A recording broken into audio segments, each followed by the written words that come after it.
Welcome back. As many of you know, we have seen a major spike in car thefts across the metro. Now lawmakers are considering a bill that would require anti-theft devices and software be installed in all cars made in the last 10 years. No cost to consumers. That's a bit of good news, right? Joining me now, the author of this bill, Representative Brad Tabke. Thank you so much for joining us. Thanks for having me, Leah. I appreciate it. Let's spell out the basics for people so that we know, because we've heard so much about Kia and Hyundai and the numbers of thefts going on and, ripple effects, especially in Minneapolis and St. Paul. But talk us through your bill. Yeah, exactly. So over the last year, this is a consumer protection bill. So over the last year, we've had 3,300 thefts of vehicles throughout, specifically of Kias and Hyundais throughout the metro. And so it is something that is really hurting a lot of families, hurting a lot of seniors throughout the state. And so we want to make sure that people have the ability to get the anti-theft devices in the cars that everybody expects to have.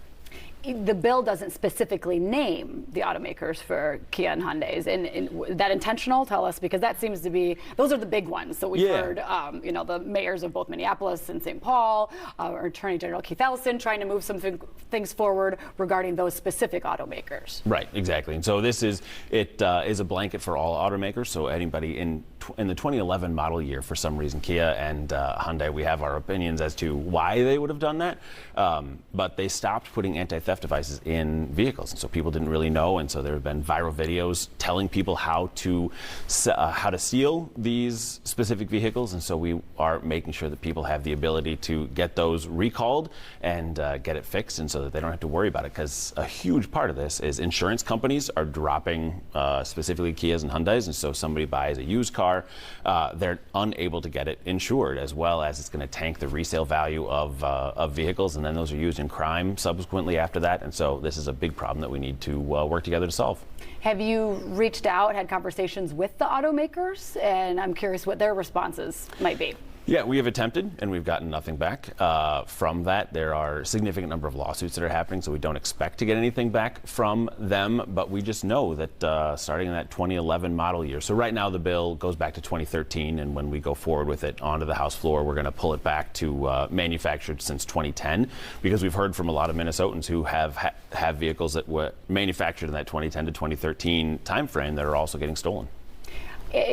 Assuming if this goes through, because there's not a whole lot of pushback from it from other lawmakers, and obviously we'll see where it goes as it moves through the process. But what would the process look like from a car owner perspective? I imagine, oh, I have one of these cars that qualifies. Now I get in line and get to an auto body shop, and how would that play out in a practical way? The automakers will be able to handle that however they see best, but way we expect it to happen is that there would be a recall for any vehicle that doesn't have an anti-theft device in it, and they would have to put that in.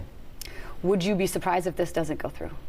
I would be surprised if this doesn't go through. We've got momentum in the Senate and throughout everyone, but there's a bizarre amount of pushback on this, which has been really surprising from folks about this is like a soft on crime kind of thing, where it is putting two different things against each other, and it just is unnecessary in my opinion. We are working together for the best things for Minnesotans, and we have to absolutely work on crime issues and continue to do that, but we also can protect consumers. And some of that pushback coming from, a lot of the problems and the numbers that we've been hearing a lot of are right in the heart of the metro, Minneapolis and St. Paul, and now questioning, okay, the state getting involved in some of those issues. What do you say to those folks that are critical of that? This is absolutely a statewide issue. This is something that is affecting people across the entire state of Minnesota and across the country. I mean, we've seen a huge spike in this, and like I said, it's gone, there's been 3,300 thefts just in the metro alone. In the state, it's significantly larger than that. Minneapolis has seen almost a 900% increase from 21 to 22 on stolen, so there needs to be legislative action. All right, Representative Brad Tabke, thank you. We appreciate it. We'll watch and see how it plays out. Thank you.